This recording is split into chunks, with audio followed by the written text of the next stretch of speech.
What is going on, everyone? It's LFC Transfer Room here, and there is two massive news stories tonight. Number one, obviously, it seems that we're making progress on a signing from a Liverpool perspective. And number two, and most importantly of all, it's the return of Kev TV. Kev, how are you doing, sir? I was just waiting for that. I'm all good, mate. All good, mate. Good to be back. Hope you're well, James. I'm good, mate. I'm good. For anyone obviously not in our group chat, which will be many of you, Kev managed to get a nice little selfie on his way back from holiday with Crouchy and Abde that he saw on his travels. So he's not been doing too bad, Kev TV, smoozing with the stars. He's been recruited too. He's been scouting around Europe. Yeah, I mean, he was going there to try and find us a six. He's come back empty-handed, but we'll let him off. We'll let him off. Tico, how are you, sir? How are you doing? I'm wonderful. Great to share this stream with you, and great to see Kev again. And you know what? We had a show planned, and then in the last sort of hour, it's all gone a bit mental. It's all gone Dutch. It's all gone Ryan Gravenberch. It's all gone Paulinho going to Bayern Munich. They're signing a six. They're prepared to let him go. All the major sources have sort of been confirming it, and sort of, we've got David Ornstein, we've got Paul Joyce, we've got Melissa Reddy. He was a great journalist. It's just when I hear him on the TV, it just goes through me. So it looks like there might actually be something to this one, Kev. And at 21 years old, he is very much an FSG profile type of player. Yeah. What are you thinking about these connections? I mean, it sounds like it's building proper momentum. It is, and I think you can't hide the fact that they're looking at Paulinho to come in. So it's kind of making the deal a little bit more closer than what it has been over the last few weeks, months even. I was a bit not deluded, but I was kind of like missing why we were going for Gravenberch. I thought there'd be people higher. But it's getting to the stage now where I'd be happy to take anyone. I think if he can reach the heights that he has done at Ajax, I think we've got a player on our hands, and I think that's the reason why we are willing to dip our hand in, as long as it meets the requirements of our financial. So it's a win-win situation for us. He's 21. It's very naive of me to think, well, we look at Bayern Munich and it didn't work, but it didn't work for Mo Salah at Chelsea. It didn't work for Kevin De Bruyne at Chelsea, and they had to move and then come back. And hopefully we've got a player on our hands, and I think it's someone that we require. I would like another person to be brought in. That will be someone in central defence, but I don't think that will happen. But who knows what Ben Davies is doing over the next couple of days. Well, there's always Kabak. I believe Alpha's still available. Stephen Cocker. Steve, and we'll get onto central defensive midfield. We'll get onto centre back and defensive midfielder and stuff like that, because there's a few things happening from that, and Nat Phillips and Al-Ittihad being connected to Konate. So we'll move on to centre back in a little while. But Tico, how good a player could Gravenberch be? Well, I think he has all the necessary tools to become a great player. At least he is 21. He's young. He's talented. When I saw him like 2 years ago in playing for Ajax, he was amazing. He was a good dribbler, good passer. He was not the best defender, the best defensive midfielder, but he was decent whenever he was covering the ground and tackling and doing all the little defensive things that we need. He's a multifunctional player, and we've all been seeing reports of the fact that is one thing that we're looking for. And he has all the elements that can make him develop with club and with Liverpool. And the fact that he's 21 years old tells us that we have time to work on him, and he wants to play. And there's no better elite team in which he's going to have that chance to be playing at least every week. Yeah. Now, if you are new here, there's 100 of you in following us. Please please subscribe to the channel. This is a fan channel made for you. We're not, we're not in the nose or anything like that. We're not claiming to be. Despite Kev meeting Peter Crouch in Portugal, he doesn't claim to have any insider information. But there seems to be a lot of noise picking up about Gravenberch. And me, for one, I think he's one of those players where he's 6 foot, he's big, he's rangy, he's powerful, he can go across the ground. I think he has the potential to be a really big, impactful player. Neil, a couple of internet connection issues, but we've managed to get you on. What are you thinking on all this Gravenberch noise that's starting to pick up pace?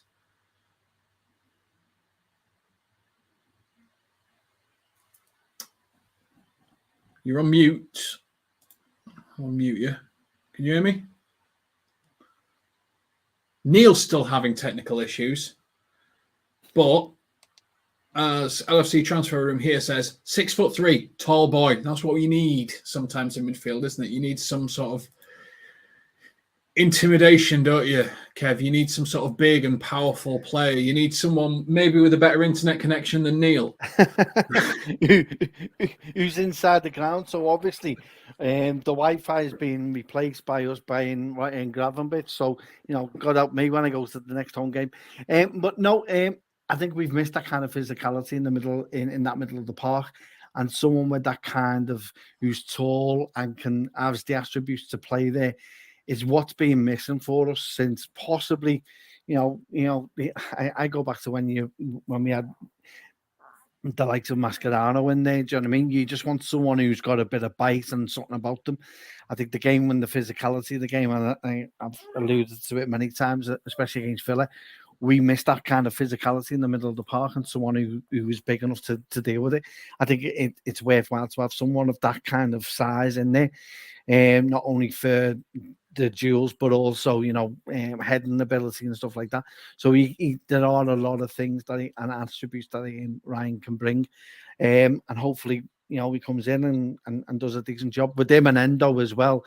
You've basically, I'm not going to miss out on Endo. I think he's coming he's been here for 2 weeks and he's played with 10 men each time. So it's about time that he plays with a decent 11. And Gravenberch is going to be a decent acquisition. I'd like to think what your thoughts are, James. Do you know what I mean? Where do you stand with this? Are you happy for him to come in? And do you see him being in that defensive midfield, or do you think you see him as an alternative in for the DM, because he can play centre mid as well, can't he? So I'll pop this up on stream from Melissa Reddy whilst I answer your question. I don't see him as a 6. I think, when he was at Ajax, people were talking about he's the next Steven Gerrard, he's the next Zidane type player. He's that transitional midfielder who can make things happen and create opportunities and just sort of change a team from defense to attack. Everyone talks about wanting Thuram, and he's a similar type of profile to that. He's just probably a little bit smarter of a passer of the ball. I don't see him as a 6. That's not to say that he can't play there, but I don't see him as a solution to that problem. And I'm not necessarily saying Endo's the solution to that problem. I see Endo as a bit of a in-between solution. So whilst I think I see him as a solution to the Naby Keita, Oxlade-Chamberlain, if McAllister and Szoboszlai are solutions to the other players that have left, I see him more as that rotational option for when McAllister gets a red card or Szoboszlai gets injured or something like that, more than I see him as a number 6 solution. I think he's one of those where, like Henderson, he can play there for a game, and he will probably play quite well for a game. But I think his natural mindset is to go forward, not to win the ball, distribute, stop. Now, Tico, you've been looking at FB Ref with regards to Gravenberch, haven't you? You've put in our chat, and I'm going to try and add Neil in whilst you tell me what you've been seeing on FB Ref. Well, right here, I can see what you were saying. He's an all-around player. He's definitely a box-to-box player.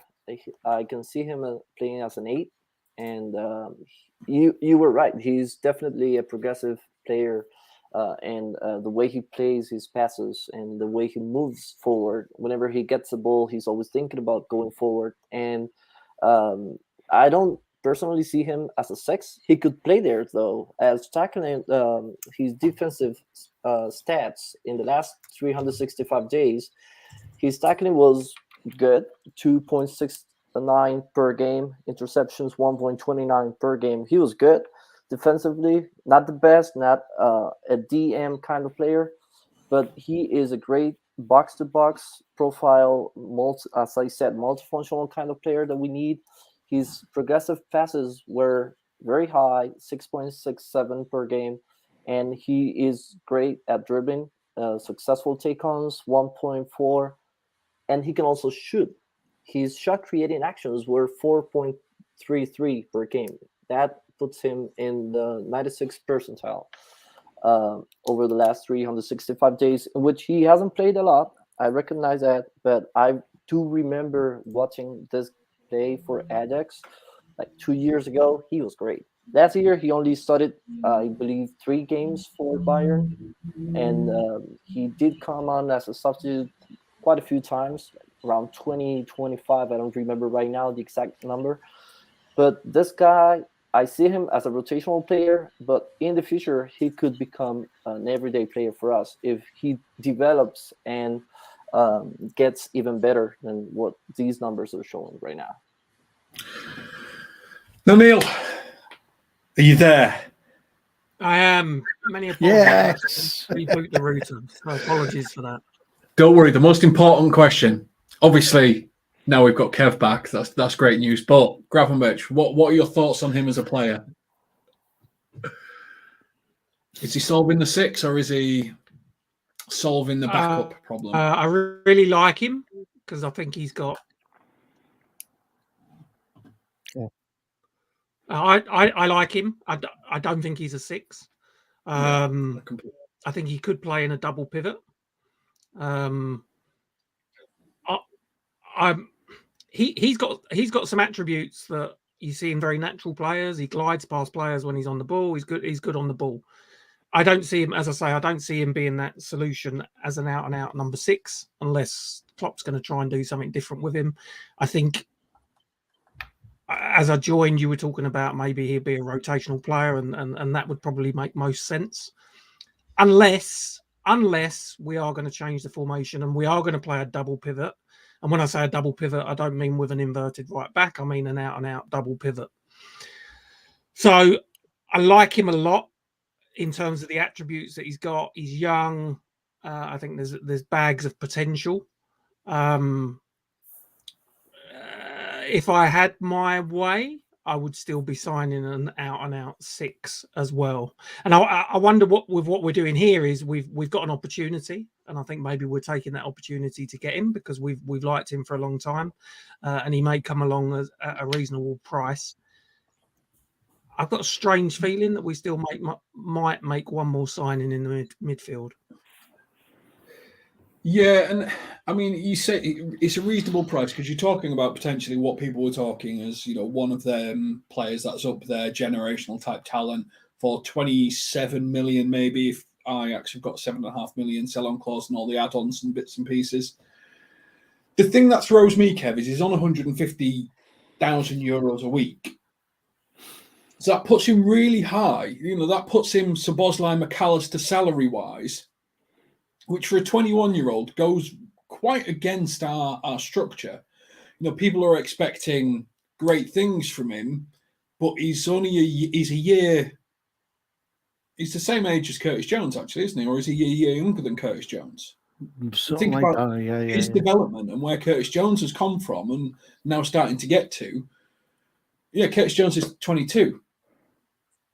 So we're expecting a player to come in who has all the attributes, who's demonstrated it for 2 years at the age of 18, 19, 20 for Ajax. 21 didn't have a great season. What kid's going to be perfect every year?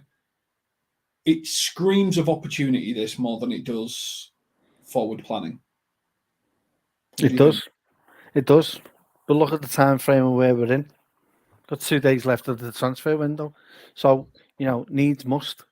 And unfortunately, we put ourselves in a predicament where we are now looking at anyone and everyone. And this is the problem that you have with no.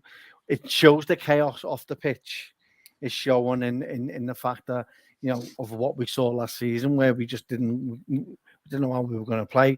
But with no plan, and this is what happens, you put yourself in a situation where you end up, as you've said, a player younger than Curtis Jones on significantly more money than him, because we're looking to bring a midfielder in, because the price is doable. We haven't really looked at his salary. I don't think that'll be a problem anyway, and I don't think it will be for him. I think it will be, as always, I think it may come down a little bit with him, because we're offering him, should be saying, well, if game time, we'll start giving you that, and then we're mainly done with bonuses as well. So but this is what happens, James, when you leave it as late as what we have done. We started the window off so well. We brought in McAllister, and then Slobberslide comes from nowhere, and then we messed around and done the stupid thing of going in for Caicedo when there was no chance of no opportunity of him coming, when that time could have been better spent getting a player in of some kind of something closer to what FSG would want. We're now in a position where we'll just take anything at the minute for me. Okay.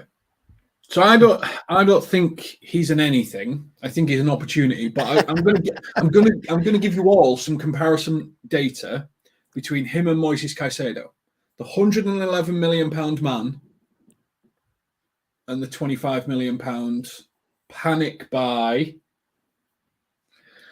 So 30 games played for Ryan, 37 games played for Caicedo, 3,000 minutes played for Caicedo, 2,200 minutes played for Ryan. So we're talking 66-33 almost, percentage-wise, which isn't miles away. Recoveries, Caicedo wins 7.2, plays 5.9. Passes attempted, 63, plays 60 in Caicedo's favour. But then when you look at fouls conceded, 1.4 for Caicedo, 0.7 for Ryan. Successful take on 67% to Caicedo's, so Ryan's better on that. Aerial duels, 2.2. You'd expect a 6'3" guy to win an aerial duels, wouldn't you? Obviously. Aerial duels won 1.5, he's better. Aerial duel success, 64%, he's better. Ground contested duels, he is better. Ground duels won, he is better. Ground duel success rate, he is less than 1% behind Caicedo. Interceptions, Caicedo is one interception a game ahead of him. So he's obviously got it up there, Caicedo, in terms of defensive midfielder. But when you look at some of these defensive stats, Tico, when you look at compare this to a player who's, a 20-year-old in Ryan Gravenberch, a 21-year-old in Moises Caicedo, £111 million player to a 25 to £27 million player, that is not a big difference. It's just one's coming off a flyer of a year and Chelsea throwing anything with a skirt £100 million at, and one doesn't seem to fit Thomas Tuchel's model. What are you thinking? Does it seem like a bargain now, or are you still thinking it's a panic buy? Not really a panic one. He's good. He's good. As you say, he would be, if he can deliver and play like the stats are showing right now and even get better from there, he's going to be a bargain in 2 years. And we're going to look back and say Gravenberch was a really good signing if we finally get him. So I think he's totally doable and totally worth it. He is a kind of player that we are in need of right now, apart from the fact that we also need a six. We need players. We do need a lot of players, but not talking about defense right now. So we do need a multifunctional player who can develop into a six, probably be that box-to-box progressive midfielder. But he has all the necessary tools, and that price is just doable for FSG. Yeah. Now, I started something, so I'm going to take a quick pause here. Let's see if I can find it. So we have, if you can please vote for us in the FCA Awards, the Best New Creator, Club Creator, Best Media, Best Social. So this is a Footy Content Awards voting. Obviously, LFC Transfer Room is a fan channel. We would love you to be able to support us. We would love you to be able to sort of help us promote the channel and get it to more people. If you think we're doing a half decent job here, give us a half decent vote. If you think we're doing a good job, give us a good vote. But I appreciate any support that you can all give us. Obviously, this pays for us to send Kev back to Portugal and do some more scouting for us. And for me to make even more Kev jokes and make him uncomfortable. Like you need any more, James. Now, what are you thinking about these comparables? I mean, I think someone put it in the chat, we're comparing a box-to-box player to a defensive midfielder player when we do these statistics. You're comparing Germany to the Premier League. It's probably not a fair comparison, Neil, but it's all we've got really to look at this moment, isn't it? Yeah, but are we saying that he is the alternative to Moise Caicedo? Because I don't think we are we? And no. And I also, he may, yeah, possibly. We don't know what they've got up their sleeve. We don't know what the plan is. I personally don't think it's a panic buy. Because I'll be honest, I've been reading links to Gravenberch for months now. So I don't think it's a panic buy. I think it's someone that we wanted. And I think it's, Bayern's message was they're not going to sell. They might not sell. And I think everyone's getting excited about Gravenberch. There's two conditions. One, we meet the financial requirements that Bayern want. And two, that they can find a replacement. So they might be looking at, say, a João Paulinho, someone that we could probably do with, to be honest. But the jury's out for me as to what his role will be. It would seem that he would be. It's got to be a double pivot, or he's got to be a box-to-box player. I don't see him as that Caicedo sit in the sixth role and patrol the front of the defence. I just don't see it. I almost seen him and Szoboszlai switching, playing different times. Like he comes on for Szoboszlai, or he starts, and because obviously we've got so many games this year that they're not going to be able to play them all. So for me, he's that type of player, isn't he? Because he's probably a little bit more left central midfielder, because he's played left wing a few times. But I see a comparable with there. If you think Thiago comparable with Alexis McAllister, and you see some synergy there. Curtis Jones can kind of mix it between the two. Harvey Elliott can kind of mix it between the two. I still think we're in a situation, aren't we, Tico, where we really need backup for a six. So I get we signed Endo. I'll be behind Endo until he's no longer a Liverpool player. Yep, fine, you're our six. I get it. But we've just talked there, haven't we? We've talked about 2 backups for the 8 position. We've talked about 2 backups for the playmaker position. We've talked about 2 players that can split between them. So you've got 3 players for each position. And then for that 6th position, we might end up with Ryan Gravenberch, Endo, Stefan Bajcetic, who we're talking about is an 8, go 6. There's only one out-and-out 6 in this. And I think that's probably where everyone in the chat's going. We still need that specialist. And as Reddy said, one of multiple deals we're looking at. So do you think we still need to get that 6 sorted, or do you think Klopp might go, do you know what?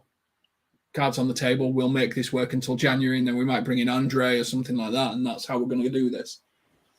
Honestly, I do believe we need a 6, definitely. But that's my view. Is it what's going to happen? I'm not truly convinced about it. Obviously, I do, and I've said it before on the streams, that I do believe that we need a destroyer kind of player who can cover the ground and be doing all the dirty stuff in midfield while the team is going forward and trying to prevent the counterattacks. That's the Doucouré there. That's the guy I'm looking for. But Gravenberch is not bad. He covers a lot of ground too. Neil was talking about a double 6, and what I've seen in these 3 matches is the fact that we are playing kind of in a double six kind of way. I've seen patterns that show me that we're doing things similar to a 4-4-2, 4-2-4 sometimes while we're playing the matches. And probably you can go and look for some stats and some graphs there. But that's my impression. That's what I think I've been seeing in the matches. And probably, who knows, probably Klopp is thinking about turning into a double six full time, and that's why he's looking at Gravenberch. But in my opinion, if I were the coach and the guy making the decisions, I would be all in for a 6, definitely. Okay, so we're going to do a quick thing with you, with the chat, with you guys as well. So we're going to do a quick pulse survey. Yeah.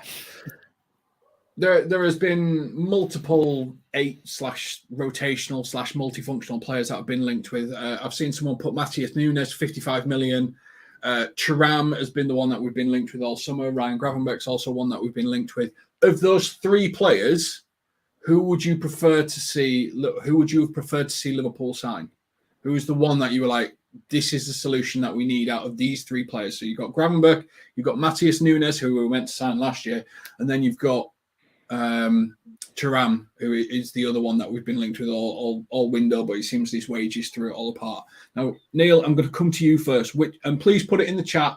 We'll whack them on stream. Which one would you want to see first and foremost? Neil, which one for you? I would probably say Khéphren Thuram. And that's not to say that I don't. As I say, I think Gravenberch has got some wonderful attributes. The way he glides across the pitch and beats players. I think Nunes has got brilliant ball carrying ability. But there's just something a little bit different about Thuram, I think. Again, he's another player that's great on the ball, can dribble, can carry the ball. I probably would have gone for him, but I'm not disappointed with Gravenberch as an alternative. So it'd probably be Thuram 1, Gravenberch 2, Nunes 3 for me. Kev, yeah, are you with Neil in that order? Absolutely. It's seeming like the chat's very much Thuram. The way I see it is he has got defensive in his DNA, and he had his dad, who's the best right back that ever was. So whoa. Let me click him. I would actually argue that Cafu was the best ever, but anyway. Well, you can go with Cafu. Lilian Thuram was always my favourite, so it's a matter of opinion, that one. But there will be defensive things inside in his DNA, and I think I totally agree with Neil. It gives you something different. He's 6'4". He's built for it, and He offers you a little bit more. Nunes has played. I know a lot of people aren't happy with him, but I know last year I was alluding over him with the heat spots they're seeing on the heat map I saw of him from Portugal. So for me, I am with Neil. It's Thuram, Gravenberch, and then Nunes for me in that order. And Tico, I mean, it's looking like it's a clean sweep, isn't it? The survey, as we've got it loaded up here, Thuram, Gravenberch, Nunes, it seems like it's a clean sweep. Are you of the same opinion? Same, exactly the same. Thuram, Gravenberch, and Nunes. Nunes is great. We could have gotten him last year for 45 millions, which would have been really good deal for us. But right now we have that kind of player covered with Szoboszlai and McAllister. So I would definitely pick Thuram because of the same things that you've all been mentioning, and the fact that he can, if he can learn how to play a little bit more defensively and be a little bit more focused, then he could be the real deal. So I think we're happy with this link. We're hopeful that we get it over the line. But we still believe that we need a 6. I think it's pretty much summarising what we're saying and what the chat's saying. Now, we're going to move on to some of the defensive rumours that are going on today. And unsurprisingly, Al-Ittihad are coming for another Liverpool player because they why not? It seems like that's the only tab they've got open. And Konate is the next one that's been linked, but he says he's happy. So that's another player linked. The Mohamed Salah, 118 million. Don't know where that number's come from. We can't actually verify that anywhere. Another player linked. And then one that I'm quite pleased with, but I do think we need to get a replacement before we sanction that, is Nat Phillips, close to a Celtic move. Another loan, 12 months. Not surprising. We pay him 60 grand a week. Going to Celtic. Now, Neil, if we're going to send Nat Phillips to Celtic for a year, and we've got 4 central defenders in Kwanzaa, we need another one, don't we? It makes no sense to let him go on loan and then only have 5 in the bank. Yeah, and I think there's others, aren't there, that you'd possibly see as your 5th choice central defender. So Sepp van den Berg, I think he's on loan in the Bundesliga. You've got Reece Williams, who's gone on loan, I think, to Aberdeen. Yeah. So if we're prepared to let Nat go, and I'm fully supportive of letting Nat go and play football, I think he deserves to. He's 26 now. I think he needs to play football. We're then looking at, are we happy with Konsa as the number 5 centre back, or does he need a loan, another loan? I think he was at Bristol Rovers last year. Does he need another loan to get as much match practice under his belt? Because he's, in theory, as a 5th choice centre back, he shouldn't get. He won't be getting a lot of football. So for me, I think we need one for depth, and I think we need one for competition as well, to keep people on their toes. Now, what are you thinking about Nat Phillips? Just side note for anyone who's not watching the Chelsea game, Lavia hasn't even made the bench tonight. Seems like Chelsea were just signing him to spite us. That's a very expensive bit of spite. But anyway, Nat Phillips, Celtic. Kev, you all for it? Think it's the right time for him to go? As long as we get someone in first. I want to see us get someone in before we let him go. Well, yeah, but I've had this thing for Nat for a few years now. He should be gone. We should have moved him on. We shouldn't be loaning out a 26-year-old. If you haven't made it in the Liverpool team, or have brought yourself into contention to get into the main 11, we should be looking to be moving him on. We've been looking to ship him out for the last 2-3 seasons. Only injuries have kept them here, which shows again that we, when it comes to recruitment, we're not doing it all that very well. We're all very well bringing players in, but letting players go, he can still do a job. He don't get me wrong. I love what he done in 2021 season and helping us get to the Champions League. In him and Reece Williams, but there's got to come a time where if you're 26, you should be going for a full. We should be looking for a contract to be given out, and he should be leaving completely. Do I want someone in as well? I do. But if an offer comes in for him for 10-15 million, I'll be taking it and then going out and getting someone else. It's not about us waiting for us to buy someone. He needs to be moved on for me in my books. And I'm for 65 grand a week. I wish I was Nat Phillips, I tell you. I wish I was Adrian. But do you not think we've priced?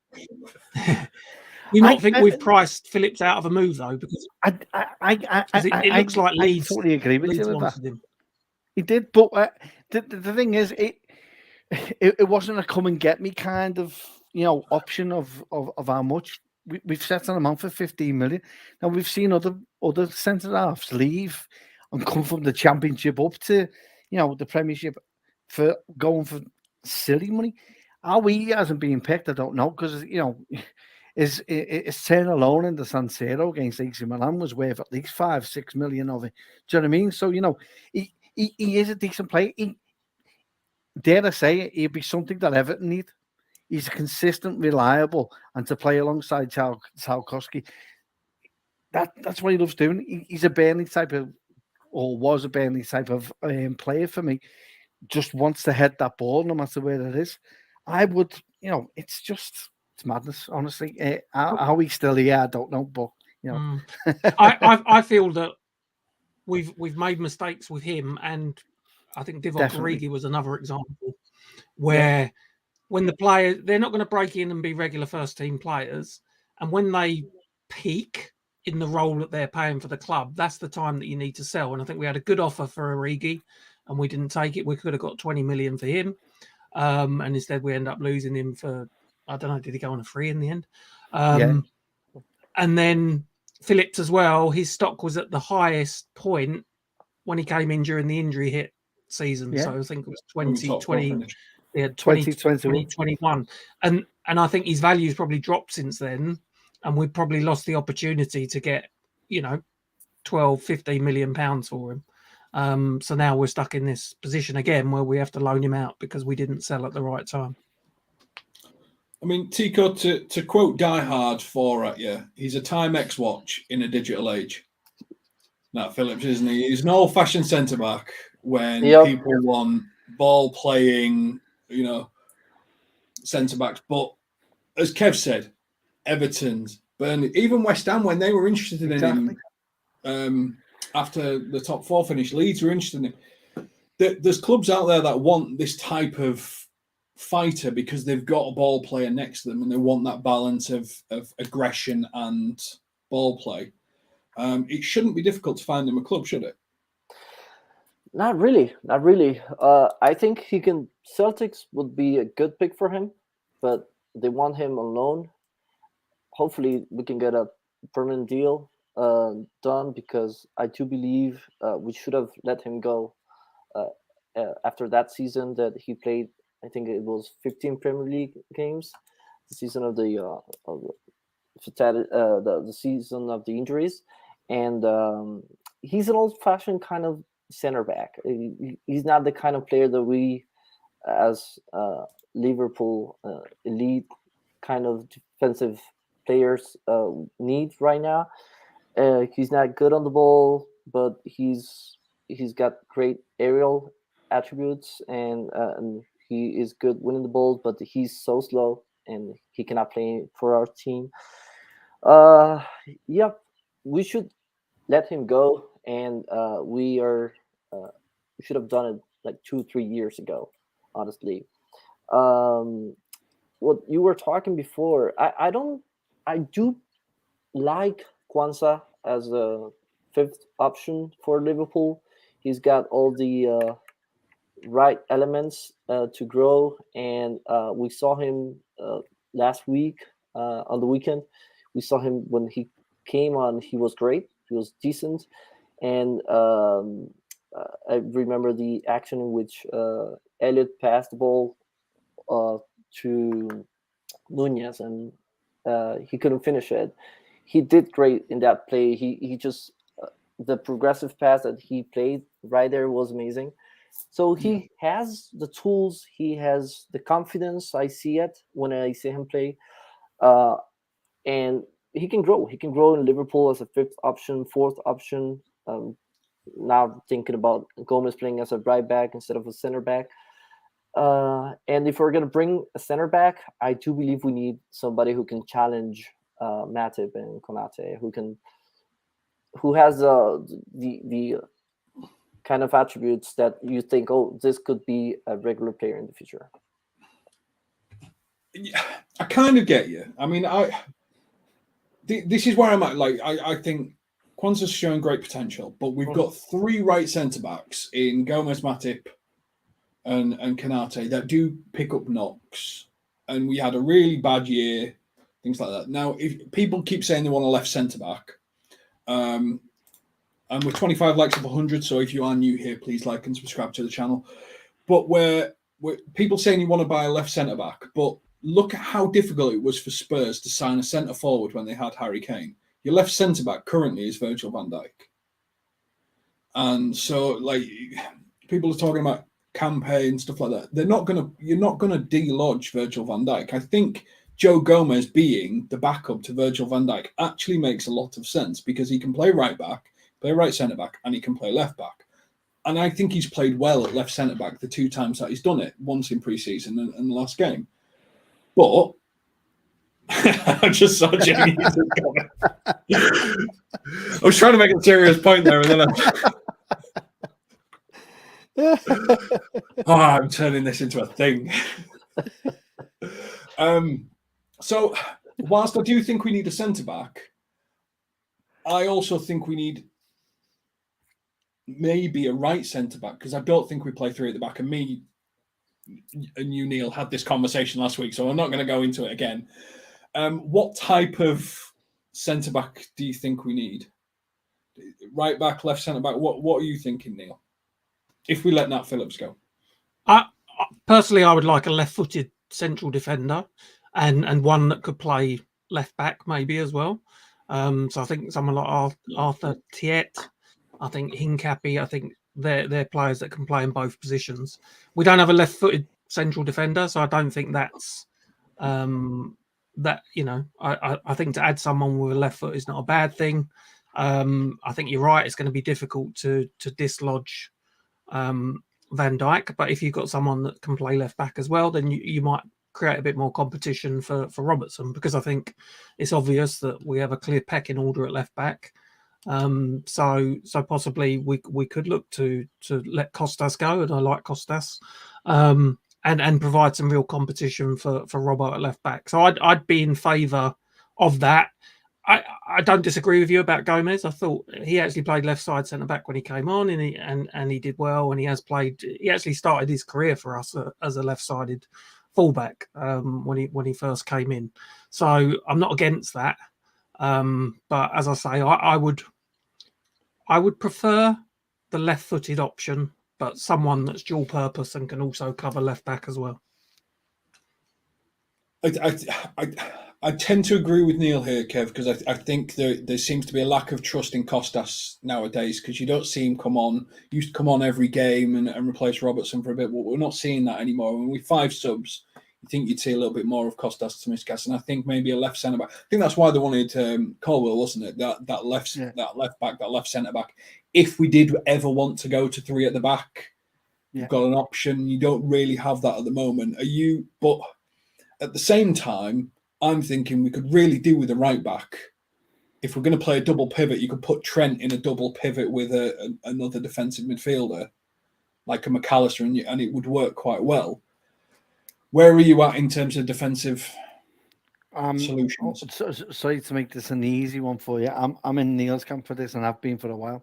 I want cover for Virgil, but I also want that versatility that can play at left back as well and provide competition for Robbo, because there's no competition at all from Costas, and never has been in my view.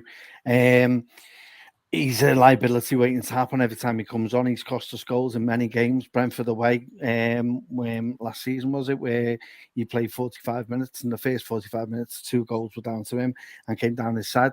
So I've never been a fan of Costas. I made up he scored the winning goal in the FA Cup final. Thanks for that. He's a cultured. He'll go down as a cult hero to many. Some people will disagree with me. That's fine. It's not going to change my opinion of him. I want versatility in that left side of left centre back, and these are the opinions and the debates we're going to have next season, in the next summer transfer window, because this is what we are going to be alluding to. What we've had with the midfield this season, it's going to be centre backs next season, and then after that it'll be the keeper. So we've got these lovely debates and opinions to continue for in a year's time, but that's for me. So Ben put in one of the favourite jokes I've seen on Twitter, which is Liverpool have made a bid for Harry Maguire, but Chelsea have commented that they're not falling for it this time. I do like that one, Ben. And if you do have questions, I'm starring them as we're going through. We will come to something which we call extra time, where we'll go through your questions and we'll give them to the panel and we'll go through them. I've been starring them as we're going through. So if you do have a particular question, please put it in the chat. We are going to come to it. Now, Tico, there is an argument here where you can go, okay, well, if we didn't sell now, you would have 6 centre-backs. We've got potentially 2 right-backs, although Bradley's just got injured. You've got 2 left-backs. Let's get a multifunctional midfielder and a DM, complete this window, hopefully get Andre in January as well. So then you've got your Thiago replacement planned, then move on to defence next summer window. And then we've pretty much got the future of our team sorted. If we didn't sign a centre-back or another defensive player, is it all gone to crap? It's hard. It's so hard. We've talked about the butterfly effect before, and this is what's happening right now. I do think we need to sign somebody for the defensive line, whether it's a left center back or right center back, a fullback. I'm all over us needing a right back, especially right now that Bradley got injured pretty bad, and it's just so challenging because I do agree with Kev and Neil and yourself, but the fact that we need a left center back, especially somebody who can also play the left back position and be a challenge for Robbo and Costas. As Kev was saying, Costas is great, but he's not there at that level yet. And I don't think he's ever going to be at the level of challenging Robbo for the position. But we also need a right back. I think what I've seen from Trent is the fact that in his mind, he was ready to start playing as a center midfielder a lot more with this season. And we saw last week he was mentally not focused enough during the first half, and it's been happening in the first 3 matches. He's not playing at his level, and I think it has to do with the fact that he wants to play center, the center midfielder position. Eventually, we will need somebody to play right back, and right now we have him playing there, Gomez playing there as a backup option, and we don't have anybody else. So we do need players for the entire defensive line, and if we can sign at least one before the market is closed, that would be great, because at least we're gonna be thinking about January and next summer. Been thinking about something more realistically, but yeah, it's just so hard because we also need a 6 and multifunctional midfielder. So yeah, and John Harry's wallet is nowhere. He put it into escrow for the Caicedo deal, and it seems it's not been released back yet. Yeah, somebody took it from him, but then he got it back. Okay, so I think we're all all right. We need defensive players. I'm more of, I would like a really defensive right back, and I would like to try Trent in a double pivot because he likes to. Trent looks forward, so pressing is his thing. So he can press, but he doesn't like looking behind. So I think he could play that double pivot Gerrard type role, but he would need a defensive midfielder next to him. Something that McAllister could play, something that maybe Gravenberch could play, but you would need a proper defensive right back, I think, for when they make mistakes and leave massive holes. Now, we're going to move on to the final story. And as always, please subscribe to the channel. We're so close to 100 likes on this at this moment in time, but we are going to finish off on the £118 million bid, because it's not actually a bid yet. Don't know where the numbers come from. It seems to be that's just the one that's making the rounds, of Al-Ittihad for Mo Salah. Now, and also in the chat, I'll start with you, Neil. £120 million cash, 31-year-old Mo Salah, 2 years left on his contract. Do you take it? No. Okay, Kev, do you take it? No. Tico? Definitely no. And what about you guys in chat? Do you take it 120 million? And then we're going to play The Price is Right. Oh, there we go. 130 million, Neil. For me, we've got 48 hours left of the window. He is not for sale at any price.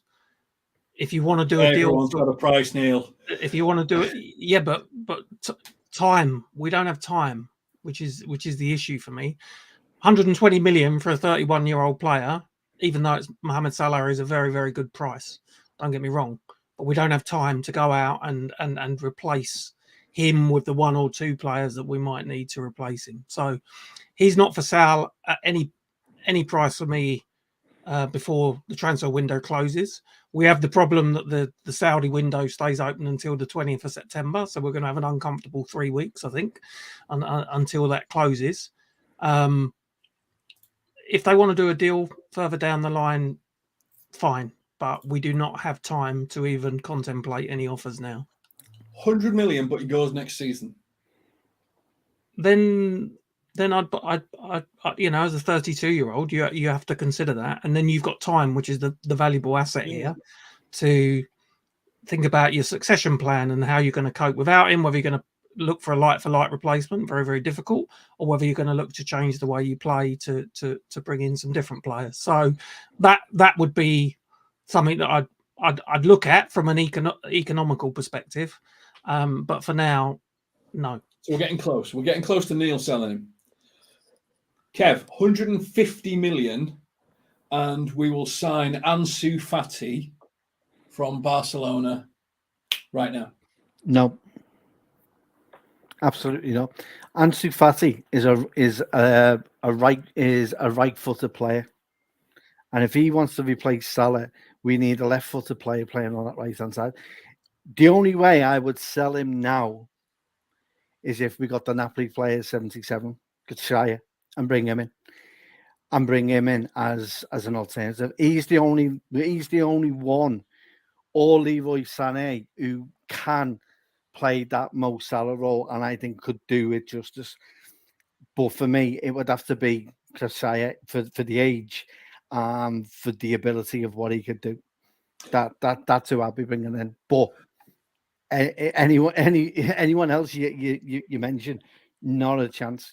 I'm in Neil's camp. It's very hard to replace him with 2 days left in the window. 170 million, Tico, and Darwin Núñez will play right wing because look at the goals he got from there. Nope, not there. Can't sell this guy for love of money, can I? No, not really.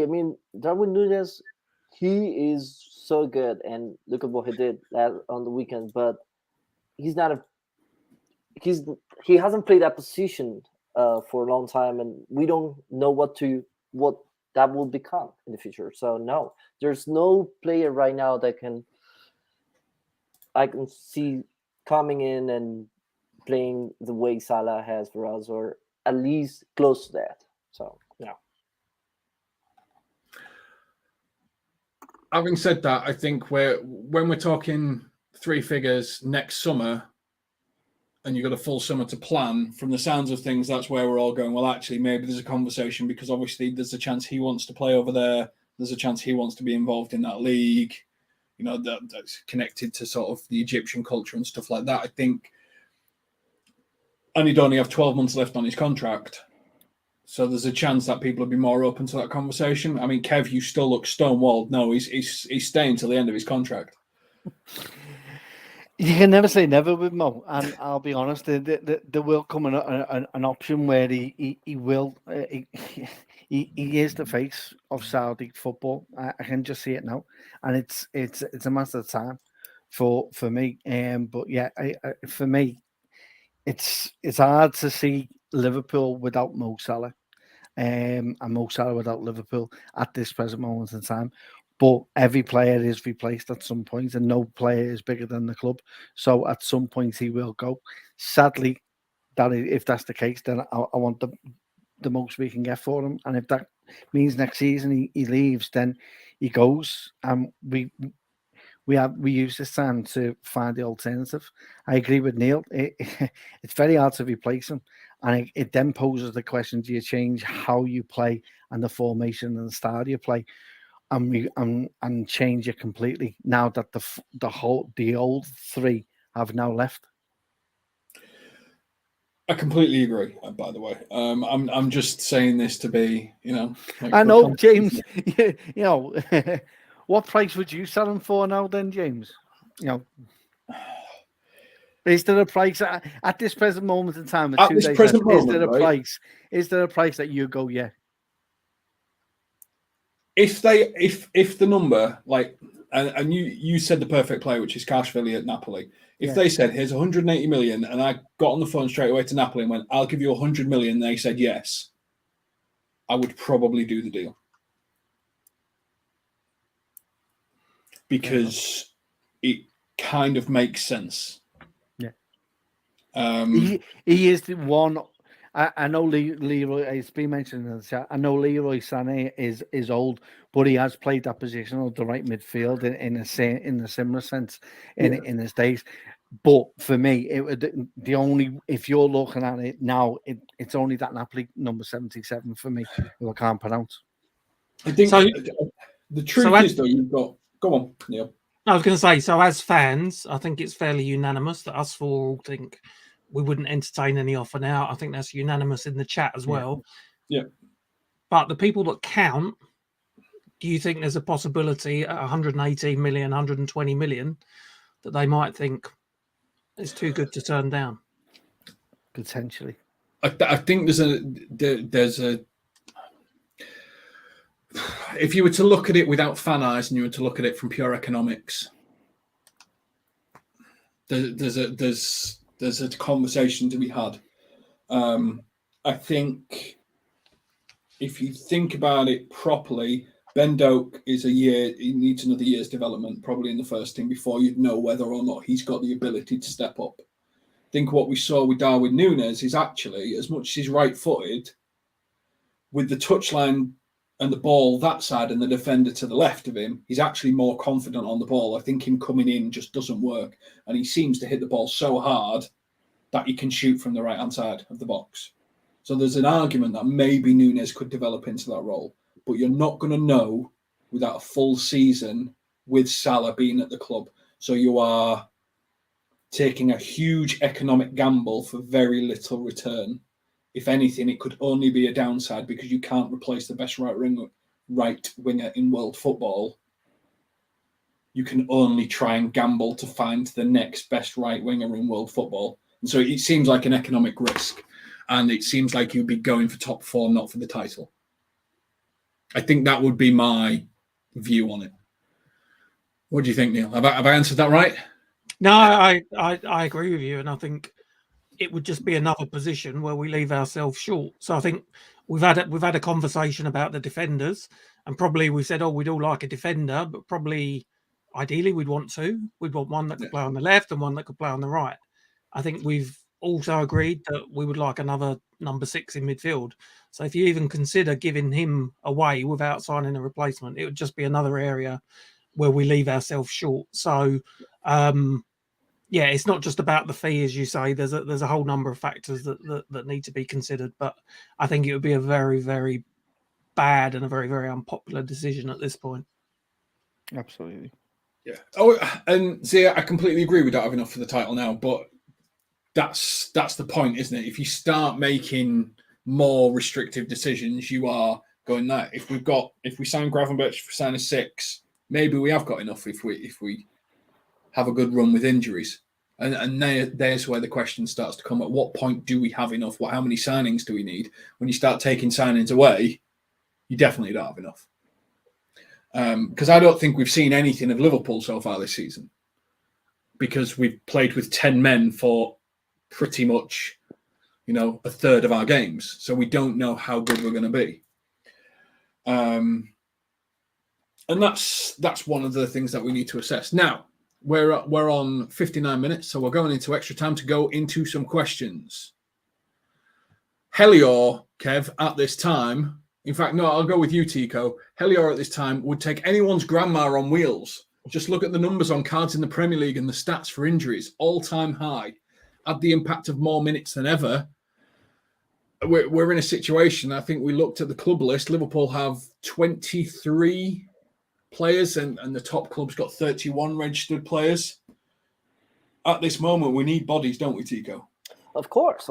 That's what we've been talking about. We need bodies and we need players for so many different positions, and it's just shameful that we are in that situation, which we are just looking at everyone that's been linked with us and just trying to see the bright side of the stats. So yeah, we do need players because hopefully not, but if somebody gets injured, we're gonna see the McConnells and all the academy players going up and trying to play for the first team, which is not what we are looking for at the moment for an elite player who's an elite club, that's trying to be the winners of the Europa League and trying to challenge for the top 4 or the Premier League title.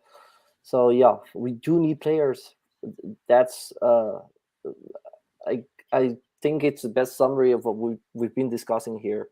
We need a 6, we need an 8, we need at least one defender, and yeah, we are just short-staffed. Completely agree. And Kev, I mean, if you could vote for us in the FCA Awards, the best new content creator, best club, best content, best media organisation, best social media strategy, how would you convince the people watching this that they should vote for us as well? Well, if you join us every day at 7:30, you'll have debate, you have opinions, and you have your say with us every day on a daily basis. And you get do to you see also the lovely realise, games. Kev, that there's only a 1-inch difference between Thuram and Gravenberch? Yes, there is. I know. I understand that. I there is a bit of a man love for Thuram. I'm not going to lie. I'd just love to see the French lad here. It'd be great. But either one of those two, I'll be happy with. So, it's not me who has to make that decision. 1 inch could be the difference. Give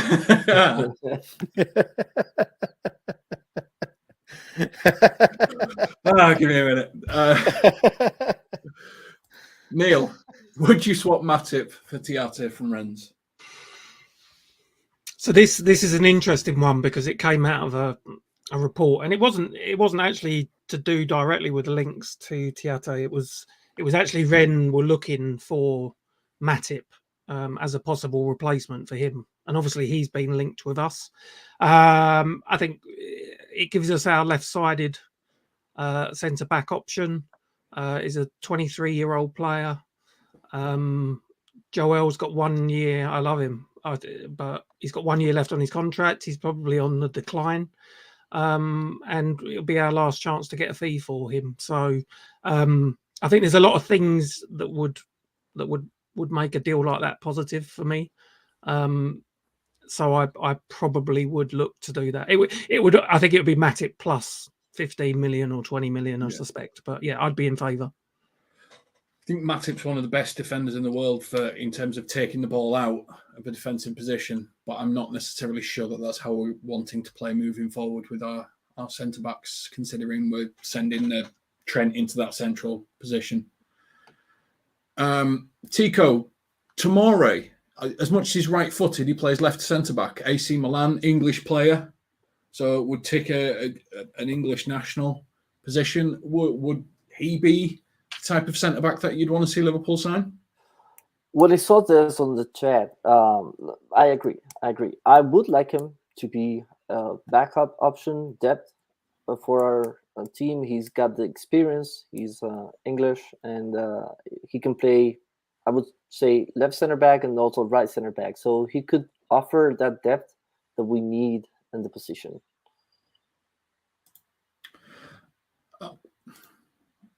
Makes sense. Well,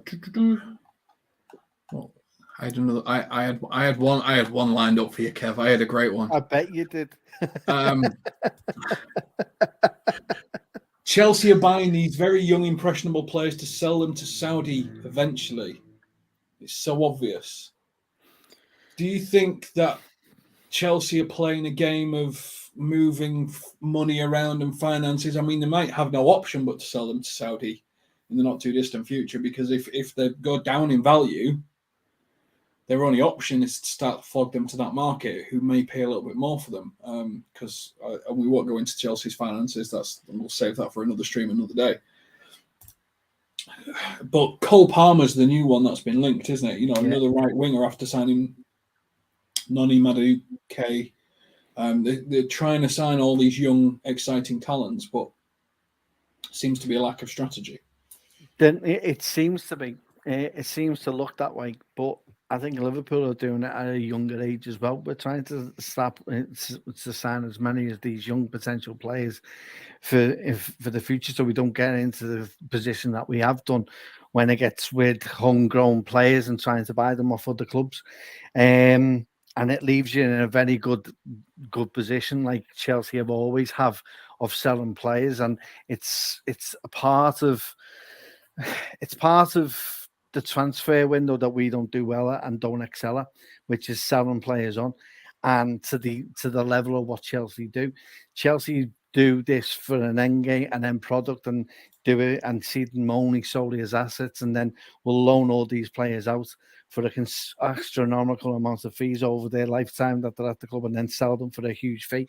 It's something that Liverpool have been tactically trying to look at and try and redefine. We've done it to a certain degree under Michael Edwards, but this is what Todd Bowley does. He comes in and he looks for loopholes, and he will play those loopholes as much as he can until they're all stopped and severed, and then he'll move on to somewhere else. This is what they do. Unfortunately, we don't play that game, because we know if we do, we'll be the first ones under scrutiny and FFP and all that palaver. So you just got to see the implementation of action against Virgil van Dijk to go. You've got all these people swearing at the referee and stuff like that. You've got Joe Linton doing fake yellow cards. Nothing happens. Virgil van Dijk says one thing. Suddenly he's under. Well, that's it. It's the inconsistencies across the board. If normal fans are seeing this, who, albeit may not have financial backgrounds, then surely to Christ, and the people in charge of our league and want it to be upheld should be looking at this themselves as well. So there's further things down the line for Chelsea, which hopefully will come into fruition. And Neil, last one for you. Good player, Greaves at Hull, left centre back, left back, English, young. Yeah, so we go to Hull again. Yeah, it is Hull. Yeah, so I was just saying about this in the chat. So he would fit the profile of what we're looking for in terms of the position, the fact that he can play multiple roles, and the fact that he's a young defender that has the potential to develop and improve. So I've seen bits of him and he looks good.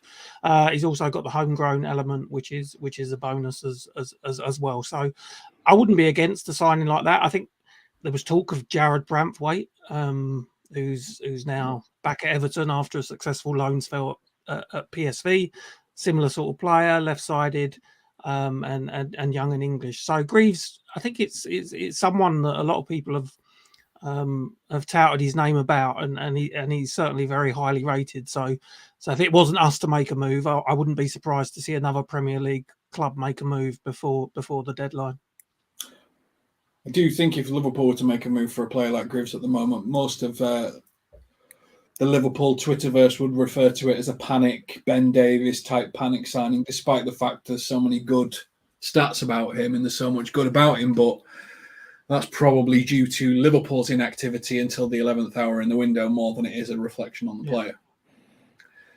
Now, thank you very much for Kev, Neil and Tico for joining us. And as Helio says, of all the 73 midfielders that Liverpool have linked with during the transfer window, how many have we really analysed in full on this channel? That is the tipping point for his vote. And that is why you should be voting for us in the Football Content Awards, because if there is a midfielder linked with the Liverpool, we have definitely analysed them at every time we've come on the stream.